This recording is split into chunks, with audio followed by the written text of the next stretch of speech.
carburant, évidemment, il flambe, chacun le sait. Est-ce qu'on va vers une crise de l'approvisionnement en France, Jean-Pierre Farandou? Écoutez, pour le moment, on n'a pas de crise d'approvisionnement parce qu'on est moins exposé au pétrole venant du Golfe et au gaz de la Et même comment on manière. explique les pénuries dans une station sur 5 aujourd'hui? Les pénuries s'expliquent aussi pas mal par un comportement de précaution, hein. On voit bien que les gens, et c'est normal, veulent être sûrs d'avoir le plein, donc ils se précipitent pour faire le plein. Il y a aussi, on sait qu'il y a des marques de distributeurs qui ont des prix peut-être un peu plus bas, et c'est particulièrement ces stations-là qui sont encombrées. Mais je le redis très clairement, au moment où on se parle, il n'y a pas de problème d'approvisionnement, ni en carburant, ni en gaz dans notre pays. Mais vous avez parcouru la France peut-être récemment, vous avez vu les files d'attente devant certaines stations, vous avez vu qu'il y a des endroits où il n'y a plus de carburant, tel ou tel carburant. Donc on ne peut pas dire qu'il n'y a pas de crise.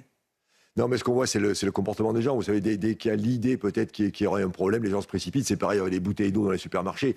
Donc c'est beaucoup les comportements qui peuvent expliquer les queues qu'on peut voir dans des stations-service. Mais je le redis de manière globale et de manière quantitative, on a ce qu'il faut. Et je rappelle aussi qu'on a J'entends. des stocks stratégiques en plus. Donc franchement, en ce moment, c'est pas un Je problème sais. de quantité. Par contre, c'est un problème de prix. Ça, tout le monde l'a vu, bien Mais évidemment. c'est peut-être aussi un problème des approximations du gouvernement qui nous a dit mais non, il n'y aura pas de crise, et puis ça va augmenter un tout petit peu. Puis, ah bah finalement, ça augmente beaucoup. Ah bah finalement, oui, il y a un problème. En fait, il y a des vérités successives qui fait qu'évidemment, les Français sont inquiets.